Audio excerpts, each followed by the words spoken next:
Birthdays అయినా party అయినా ఏ చిన్న ఫంక్షన్ అయినా మనకు ముందుగా గుర్తొచ్చేది ఈ కేక్. అంత డిలీషియస్మైన ఈ చాక్లెట్ కేక్ని స్పాంజీకరంగా ఎలా తయారు చేయాలో చూద్దాం. ముందుగా కావలసినది 1 కప్పు మైదా పిండి తీసుకున్నాను, 1.5 కప్పు షుగర్ తీసుకోవాలి, కోకో పౌడర్,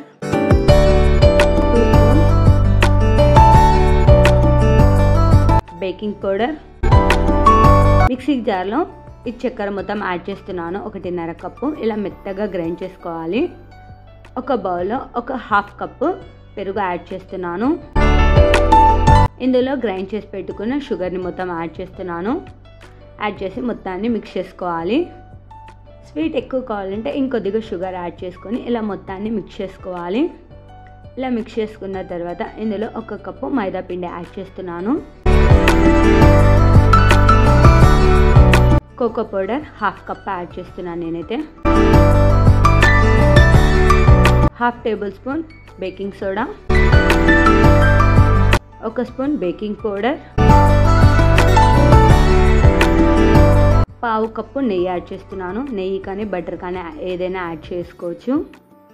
నేను కొద్దిగా బటర్ కూడా యాడ్ చేస్తున్నాను ఇందులో. మొత్తాన్ని వేసి ఇలా వన్ డైరెక్షన్లోనే ఇలా మొత్తాన్ని కలుపుకోవాలి. టేస్టీ కోసం వెనిలా ఎసెన్స్, ఒకవేళ వెనిలా ఎసెన్స్ లేకపోతే యాలకుల పొడి కూడా యాడ్ చేసుకోవచ్చు.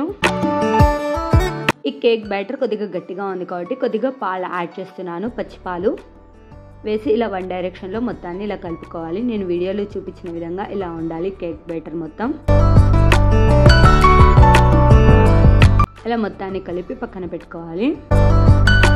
మరొక బౌల్లో కింద అడుగున కొద్దిగా నూనె కానీ నెయ్యి కానీ వేసి మొత్తానికి ఇలా బౌల్ మొత్తానికి స్ప్రెడ్ చేసుకోవాలి. ఇలా స్ప్రెడ్ చేసిన తర్వాత ముందుగా ప్రిపేర్ చేసుకున్న కేక్ బ్యాటర్ మొత్తం ఇందులో యాడ్ చేస్తున్నాను ఈ బౌల్లో. కేక్ బ్యాటర్ని ఇలా ట్యాప్ చేయాలి. గాలి ఎక్కడన్నా ఉంటే పోవటానికి ఇలా ట్యాప్ చేసి పక్కన పెట్టుకోవాలి. ఇలా ఒక ప్యాన్లో మధ్యలో స్టాండ్ పెట్టి ఒక 5-10 మినిట్స్ పాటు ఇలా లో ఫ్లేమ్లో హీట్ చేసుకోవాలి. ఇలా హీట్ చేసిన తర్వాత ముందుగా ప్రిపేర్ చేసుకున్న ఈ కేక్ బ్యాటర్ని ఇలా స్టాండ్కి మధ్యలో పెట్టి ఇలా మూత పెట్టుకొని 40-45 మినిట్స్ పాటు లో ఫ్లేమ్లో ఇలా హీట్ చేసుకోవాలి. మధ్యలో ఇలా హీట్ అయిందా లేదా అని చూస్తున్నాను, ఇంకా హీట్ అవ్వాలి. 45 మినిట్స్ తర్వాత ఈ కేక్ మధ్యలో ఇలా ఫోక్తో ప్రెస్ చేయండి. అంటుకోకుండా ఉంటే కేక్ మనకు తయారైపోయింది. ఇది కూల్ అయిన తర్వాత ఇలా ఒక ప్లేట్లోకి సర్వ్ చేస్తున్నాను. చాలా అంటే చాలా స్పాంజీగా ఉంది.